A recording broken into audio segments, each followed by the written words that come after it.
Two of the biggest sandbox games of 2013 are about to jump in the ring and ram stolen cars at each other. It is a truth universally acknowledged that every now and again a situation arises that defies explanation. Welcome to WatchMojo.com, and today we're checking out one of our highest voted topics on the suggestions page, Grand Theft Auto 5 versus Saints Row 4. For the sake of fairness, we're only sticking to the single-player components of the games. So jack your jets and get your purple dildos ready. It's time for a rampage. Come on, man, let's trick this whip, homie. Round 1. Story. While we're gonna try to avoid spoilers for both of these games, we're first gonna introduce the characters. You're not gonna rob me again. Man, I never robbed you. That was just a repossession. Okay. GTA 5 is focused around 3 different characters. Michael, a retired bank robber with a dysfunctional family. Michael, calm down. What the f is going on? Nothing happened. It was a misunderstanding. She the brick in my bed. Franklin, a wannabe gangster, and Trevor Phelps, an unhinged sociopath and Michael's former partner. Hey, cowboy, you mind that I f***ed your old lady? Sorry, what was that? What? No, you don't mind? Oh, because you're a dead man? The unlikely trio soon unites and begin to undertake increasingly daring heists and bank jobs together.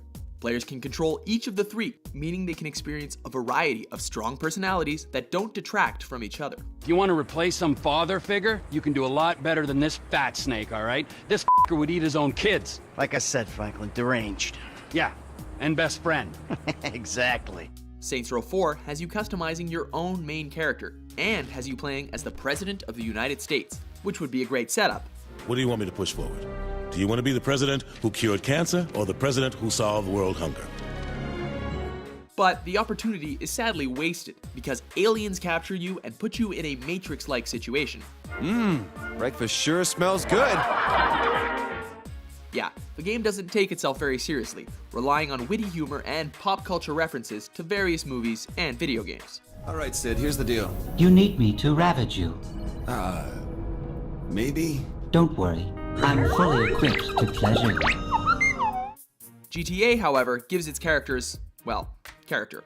On the topic of themes, it uses political satire to make fun of both liberal and conservative stereotypes, while also taking a satirical look at post-economic recession USA. You kill people, and then you sit in the sun and drink and feel guilty about it. That is not work. I don't see you complaining on the way to the fucking bank. The characters are pretty much what sells the story here, so this round goes to GTA 5. Round 2, Gameplay. Both of these games have your standard open sandbox affair. Players can hijack almost any vehicle they encounter and use an assortment of weapons for cover-based third-person shooting. Those elements are pretty much the same. Hey, Samurai!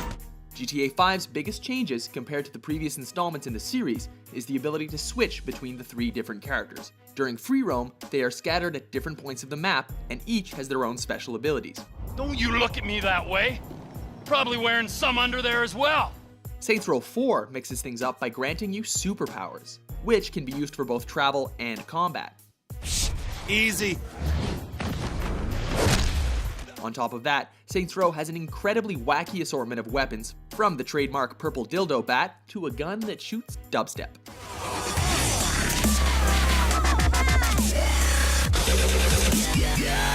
Given all the extra bells and whistles, Saints Row 4 takes this round.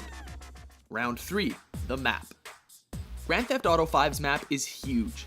Based on the real-life city of Los Angeles, as well as parts of Southern California, there is certainly a lot to do with so many collectibles and random events that appear when roaming around. It really is a living, breathing city. It's his word against mine. Saints Row 4 pretty much reuses the map that they had in Saints Row the Third, with some UFOs added, and parts of the map have actually now been removed. That's basically cheating. Oh, don't act surprised. I told you this would happen. In the shortest round ever, this one obviously goes to GTA 5. Round 4, Controversy. GTA as a series is notorious for generating controversy, from going around on mindless rampages to the infamous running over of hookers. GTA 5's most controversial moment was in the main story mission By the Book, where the game forces the player to torture another man. And we say force because the mission cannot be skipped. Sparky, Sparky! You're going to kill me! And unlike with movies that have torture scenes, players can't look away because it requires interaction. Always by the book. That's my man. Saints Row 4, on the other hand, was banned in Australia. And what makes that very interesting is that the country has just changed their rating systems to allow 18+ games. That's interesting. Oh god, what's interesting? This doesn't look like the right stuff. Yeah, I'm not feeling anything here. The reason for the ban was because one of the missions has you snort a substance that boosts your powers, and a weapon known as the Rectifier, which penetrates hapless pedestrians and then launches them like rockets. The game was eventually released in Australia with this content removed, but while Saints Row 4 was banned, GTA 5 was not. Whoa. Holy shit, my powers feel limitless! Oh man, this stuff is killer. What the hell was that? So while GTA 5 annoyed people with weak stomachs, the Saints were able to piss off an entire first world government, so they get the point just for that. Round 5, Main Missions. Saints Row 4 has a variety of wacky and over-the-top missions, and even in some cases references other games, including a Star Fox-inspired space shooter, Do a barrel roll! a Metal Gear Solid stealth mission, and a 2D beat-em-up mission inspired by Streets of Rage and Double Dragon. Stillwater is a lot lower res than I remember it. However, having superpowers makes vehicles pretty much useless, and the game has to come up with various excuses for you not to use them in some missions. I don't understand.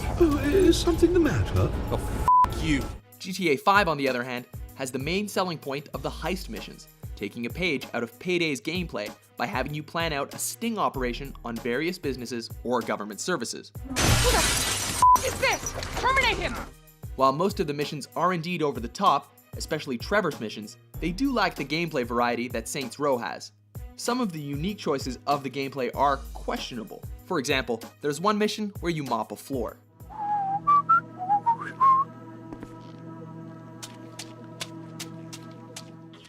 Overall, while Saints Row 4 does have some variety, the lack of overall focus resulting in power restrictions hurts the lasting appeal. GTA may have a few questionable moments, but the focus is far more consistent, thus, it takes the final round. We did it! Ah! It ain't right, we did it! Out! Winner, Grand Theft Auto 5. By a score of 3-2, Grand Theft Auto takes the win. Man, that's some foul-ass shit! What do you think about our choice? You're a f***ing monster. Let us know in the comments, and for more controversial top 10s and versus showdowns published every day, be sure to subscribe to WatchMojo.com.